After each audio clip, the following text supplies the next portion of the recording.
आप सभी के अंतस्थल में बसने वाले प्रभु श्री राम जी से मेरा सत सत नमन। एक ऐसा स्रोत जहाँ की सब कुछ बिना मांगे मिलता है, मांगने की जरूरत ही नहीं है। उस स्रोत से जब हम जुड़ जाते हैं तो वह स्रोत है राम नाम का। लेकिन राम नाम हम लोगों के लिए उस पर हम सभी विश्वास ही नहीं कर पा रहे हैं।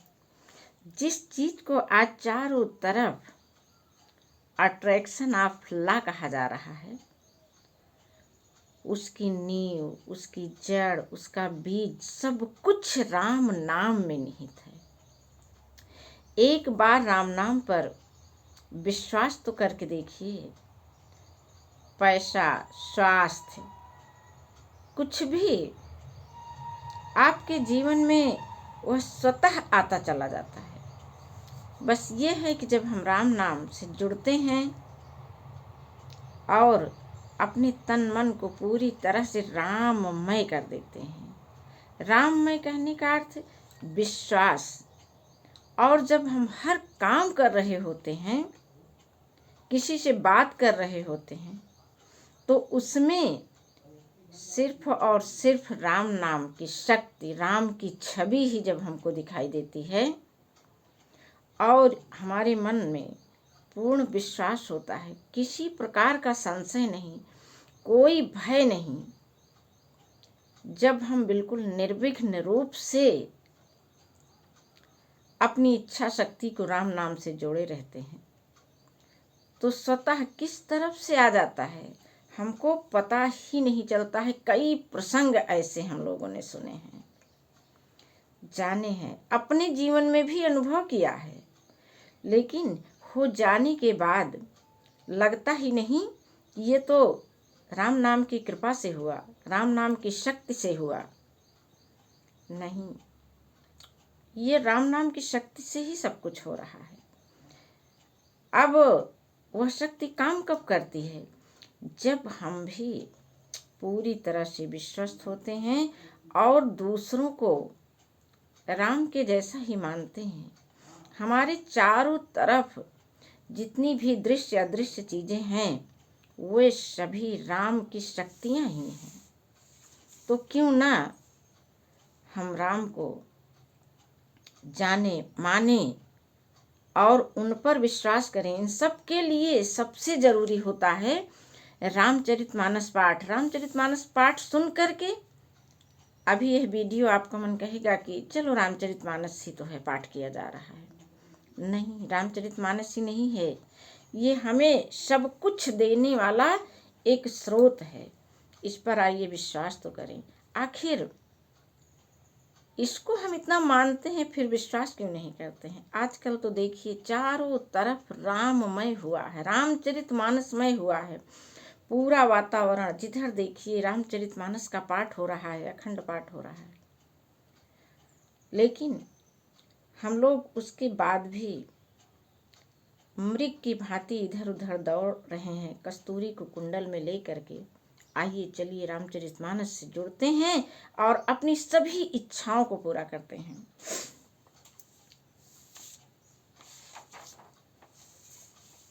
इसके पहले का विवरण आप सुन चुके हैं। आज हम लोग सुन रहे हैं कि तुलसीदास जी अपनी रचना करते समय कैसे राम के भरोसे रामचरितमानस रच रहे हैं और राम रचवा रहे हैं। प्रिय लागहि अति सबहि ममो भनित राम जस संग, दारु विचारु की करई को पंदिय मलय प्रसंग। श्री राम जी के यश के संग से मेरी कविता सभी को अत्यंत प्रिय लगेगी, जैसे मलय पर्वत के संग से काष्ठ मात्र चंदन वंदनीय हो जाता है। कहा जाता है मलयागिरी का चंदन जो है वो बहुत सुगंधित होता है। वह स्थान ही ऐसा दिव्य है कि जो चंदन में सुगंध भरता है। हम और आप अपने घरों में चंदन ला के लगा देते हैं वह सुगंध, वह पवित्रता उसमें नहीं आ पाती है। तो राम नाम की जो सुगंध और पवित्रता है, जब हम अपने जीवन से उसको जोड़ देते हैं, सारी उपलब्धियों को उसमें मिला देते हैं, तो हमारे लिए फिर कुछ भी असंभव नहीं रह जाता है, सब संभव हो जाता है राम नाम से। श्याम सुरभि पय विशदयति, गुणद करहि सब पान। गिरा ग्राम्य सिय राम जस, गावहि सुनहि सुजान। श्यामा गौ काली होने पर भी उसका दूध उज्जवल होता है, बहुत गुणकारी, यह समझकर सब लोग उसे पीते हैं और वह सबको दैविक भौतिक सारे तापों को हर भी लेता है। श्यामा गौ का उज्जवल दूध वह अमृत के सदृश होता है। हर एक गाय का, उस पर भी श्यामा गाय का। इसी तरह तुलसीदास जी कह रहे हैं कि मेरे द्वारा रचा गया गंवारू भाषा में होते हुए भी श्री सीताराम जी के यश को इसमें बुद्धिमान लोग बड़े चाव से इसको गाते और सुनते हैं। वे सुनते गाते हैं जिन पर प्रभु श्री राम की कृपा होती है। अन्यथा चाहे एक नहीं 10 लोग मेरे पास रामचरितमानस का पाठ करते रहें, मेरे पल्ले कुछ पड़ने वाला नहीं है। अगर पड़ रहा है आपके पल्ले तो आप मान लीजिए कि आप बहुत सौभाग्यशाली हैं, आपको सब कुछ अब मिल ही जाने वाला है। मणिमाणिक मुक्ताक्ष विजयसी, अहिगिर गज सोहन तैसी। नृप किरीट तरिणी तनु पाई, लहै सकल शोभाय अधिकाई।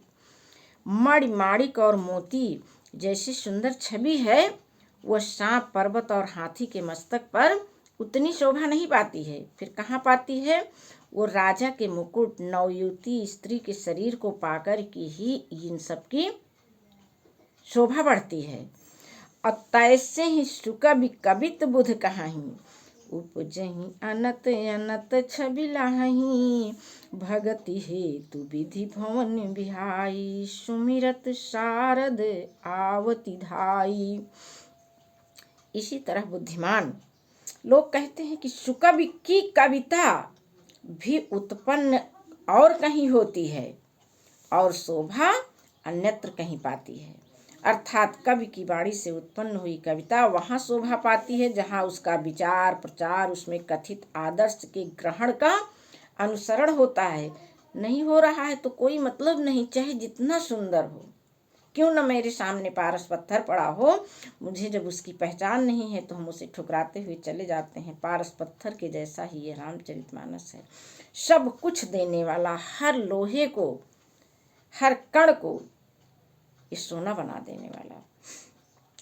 कवि के स्मरण करते ही उसकी भक्ति के कारण सरस्वती जी ब्रह्मलोक छोड़ करके वे दौड़ी आती हैं।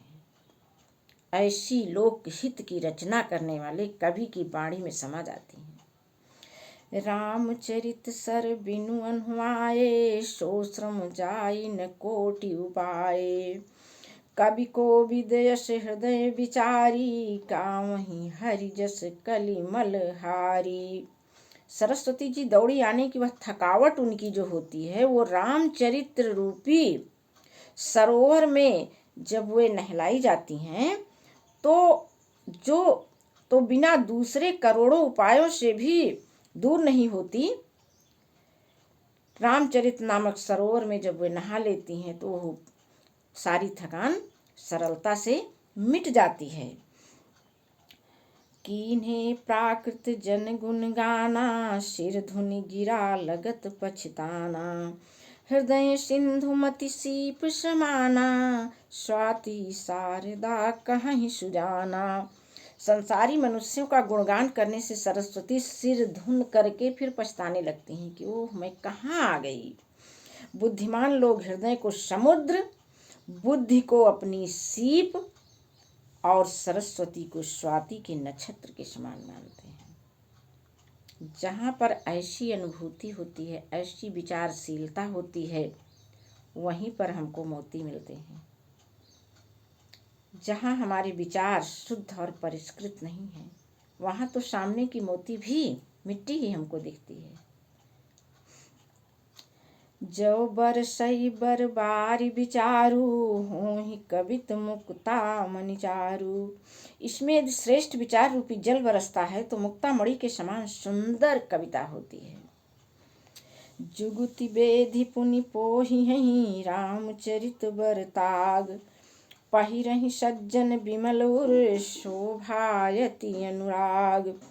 उन कविता रूपी मुक्ता मणियों को युक्ति से बेध कर फिर रामचरित्र रूपी सुंदर तागे में पिरोकर सज्जन लोग अपने निर्मल हृदय में धारण कर लेते हैं। सब नहीं कर पाएंगे।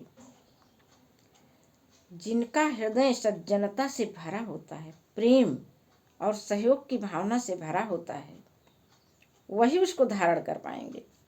जिससे अत्यंत अनुराग रूपी शोभा होती है, वे अत्यधिक प्रेम को प्राप्त होते हैं। जय श्री राम जी की। कल मिलेंगे फिर अगला भाग लेकर के रामचरितमानस का।